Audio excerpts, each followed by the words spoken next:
जय माता दी दोस्तों। वर्ल्ड बेस्ट मैजिक में आपका हार्दिक स्वागत है। कैसे हैं आप सब? ये बताने के लिए कमेंट बॉक्स में जय माता दी जरूर लिखें। दोस्तों 8 नवंबर 2022 को यानी कल लगेगा साल का आखिरी चंद्र ग्रहण, जिसका सूतक काल बहुत ही जल्द शुरू होने वाला है। इस चंद्र ग्रहण का सूतक काल कल सुबह से ही शुरू हो जाएगा। दोस्तों इस वीडियो में हम चंद्र ग्रहण के सूतक काल के विषय में डिटेल में बात करेंगे।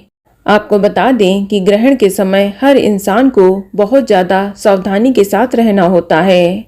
साथ ही ग्रहण के समय किसी भी तरह का शुभ कार्य भी नहीं किया जाता। दोस्तों 8 नवंबर 2022 को साल का आखिरी चंद्र ग्रहण लगने जा रहा है और इसी दिन कार्तिक मास की पूर्णिमा तिथि रहेगी।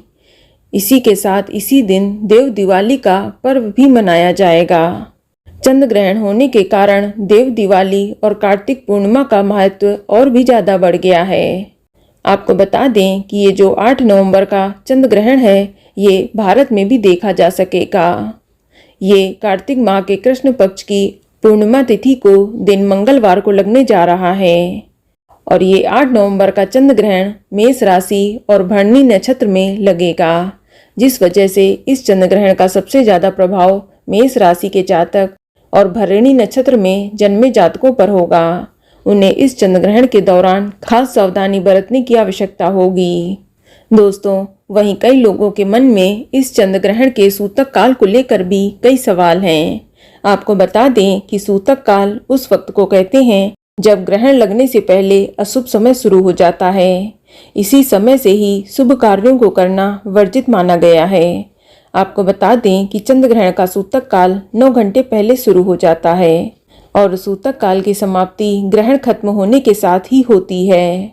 दोस्तों ये जो 8 नवंबर का चंद्र ग्रहण है ये बिहार, बंगाल, उड़ीसा तथा पूर्वोत्तर भारत में खग्रास चंद्र ग्रहण यानी पूर्ण चंद्र ग्रहण के रूप में दिखाई देगा।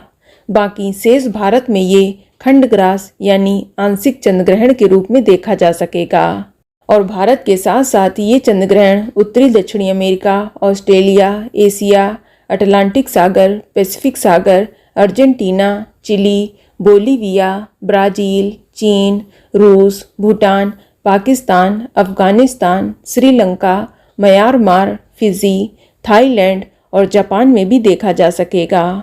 और बात करें 8 नवंबर को लगने वाले चंद्र ग्रहण के समय की तो दोस्तों ये चंद्र ग्रहण काफ़ी लंबा है। तो इस चंद्र ग्रहण का जो कुल समय है उसकी शुरुआत दोपहर 1:33 से हुई हो जाएगी और इस चंद्र ग्रहण की समाप्ति शाम 7:25 पर होगी। लेकिन ध्यान रहे कि ये समय भारत के बाहर का है, यानी ये विदेशों का समय है, क्योंकि इस समय भारत में दिन निकला होगा, जिस कारण से ये चंद्र ग्रहण इस समय भारत में दिखाई नहीं देगा। भारत में ये चंद्र ग्रहण सिर्फ मोक्ष होता हुआ ग्रस्तोदय के रूप में ही दिखाई देगा। ग्रस्तोदय का मतलब होता है कि जब भारत में चंद्रमा निकलेगा तो उस समय चंद्र ग्रहण लग चुका होगा, यानी भारत में चंद्रोदय के समय ग्रहण लगा हुआ ही नजर आएगा। इस बात का विशेष ध्यान रखें। और बात करें भारत में इस चंद्र ग्रहण के समय की तो इस चंद्र ग्रहण की शुरुआत शाम 5:32 पर हो जाएगी और इस चंद्र ग्रहण की समाप्ति शाम 6:19 पर होगी। दोस्तों ध्यान रखें कि भारत के हर शहर में चंद्र ग्रहण शुरू होने का समय लगभग 10-15 मिनट आगे पीछे रहेगा, क्योंकि ये एक ग्रस्तोदित चंद्र ग्रहण है, यानी जब चंद्रमा निकलेगा तभी इस ग्रहण की शुरुआत मानी जाएगी। और भारत के हर शहर में चंद्रमा उदय का समय अलग अलग होता है।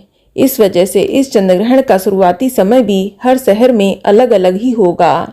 इसलिए अपने शहर का चंद्रोदय के हिसाब से ही आप ग्रहण का शुरुआती समय मानें। इस बात का विशेष ध्यान रखें। लेकिन इस चंद्र ग्रहण की समाप्ति शाम 6:19 पर हो जाएगी। और बात करें इस चंद्र ग्रहण के सूतक काल के समय की तो दोस्तों ये एक ग्रस्तोदित चंद्र ग्रहण है, जिसका सूतक काल सूर्योदय से ही माना जाता है।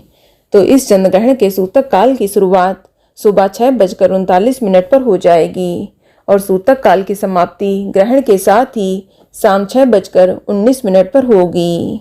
दोस्तों ध्यान रहे कि हर शहर में सूर्योदय का समय भी अलग अलग होता है, तो इसलिए जब आपके शहर में सूर्योदय हो उसी टाइम से ही सूतक लग जाएगा। इस बात का विशेष ध्यान रखें। और अगर आप अपने शहर की एग्जैक्ट टाइमिंग जानना चाहते हैं तो आप कमेंट बॉक्स में अपने शहर का नाम लिखकर पूछ सकते हैं। मैं आपको आपके शहर का एग्जैक्ट टाइम बताऊंगी। दोस्तों, शास्त्रों के अनुसार सूतक काल के दौरान कई नियमों का पालन करने की हिदायत दी जाती है। हिंदू शास्त्रों के अनुसार सूतक व ग्रहण के दौरान भगवान की मूर्ति का स्पर्श वर्जित होता है। आप सूतक काल लगने से पहले ही भगवान के मंदिर में पर्दा डाल दें और ग्रहण समाप्त होने के बाद पूजा स्थल को गंगा जल छिड़ककर शुद्ध कर लें। इसी तरह से तुलसी व समी के पेड़ को भी सूतक काल के दौरान स्पर्श नहीं किया जाता। दोस्तों, ग्रहण काल के दौरान शौचालय जाना निषेध होता है, किंतु जो गर्भवती महिला हैं, बच्चे हैं, बूढ़े हैं या रोगी हैं, उनके ऊपर ये नियम लागू नहीं होता। इसके अलावा सूतक के दौरान भोजन करना भी वर्जित होता है, लेकिन गर्भवती महिला, बच्चे, बूढ़े, रोगी इस दौरान सात्विक भोजन, जल, जूस, फल या दवा आदि ले सकते हैं। इसमें कोई भी मनाही नहीं है, लेकिन हो सके तो आप चंद्र ग्रहण के समय दूध का सेवन ना करें। दोस्तों, इसी तरह सूतक व ग्रहण काल के दौरान भोजन नहीं पकाना चाहिए। इस टाइम गैस नहीं जलानी चाहिए या दीपक आदि भी नहीं प्रज्वलित करना चाहिए। और गर्भवती महिलाओं को खास तौर पर सूतक व ग्रहण के समय चाकू, छुरी, हंसिया, पेन, पेंसिल, किसी भी तरह की नुकीली या धारदार चीज का इस्तेमाल नहीं करना है। इस बात का आप विशेष ध्यान रखें। इस समय आप सिलाई, बुनाई, कटाई कुछ भी ना करें। और गर्भवती महिलाओं को भूलकर भी ग्रहण देखना नहीं चाहिए, इसलिए आप इस दौरान घर के बाहर ना जाएं। गलती से भी आप अपने पेट पर ग्रहण की छाया न पड़ने दें। इसके अलावा सूतक व ग्रहण के समय किसी भी तरह का छल, कपट, झूठ, बुराई और झगड़ा आदि करने से भी बचना चाहिए, क्योंकि इस दौरान किया गया कार्य कई गुना फल देता है। दोस्तों, घर में रखा हुआ अनाज व खाने पीने की चीज़ों में ग्रहण का सूतक लगने से पहले ही तुलसी का पत्ता या कुसा घास डाल लेनी चाहिए। इससे उन चीज़ों में ग्रहण का प्रभाव नहीं पड़ता। और पका हुआ अन्न, कटी हुई सब्जी, फल आदि ग्रहण के समय दूषित माने जाते हैं, उन्हें खाना नहीं चाहिए। किंतु तेल व घी में पका हुआ अन्न, दूध, दही, मक्खन, घी, तेल, अचार, मुरब्बा, चटनी जैसी चीज़ों में कुसा व तुलसी दल डालने से ये पदार्थ दूषित नहीं माने जाते। और सूखे खाद्य पदार्थों में जैसे दाल, चावल, आटा, इन चीज़ों में कुसा और तुलसी डालने की ज़रूरत नहीं होती। इसके अलावा सूतक व ग्रहण के समय सिर पर तेल लगाना, बाल खींचना, ब्रश करना वर्जित होते हैं। इस दौरान कपड़े निचोड़ना, कपड़े धोना, बर्तन धोना जैसे कार्य भी मना होते हैं। आप ग्रहण के दौरान यात्रा भी ना करें।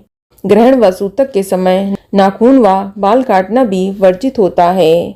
आप ग्रहण व सूतक के दौरान मंत्र जाप आदि करें, वो भी बिना मूर्ति स्पर्श किए हुए।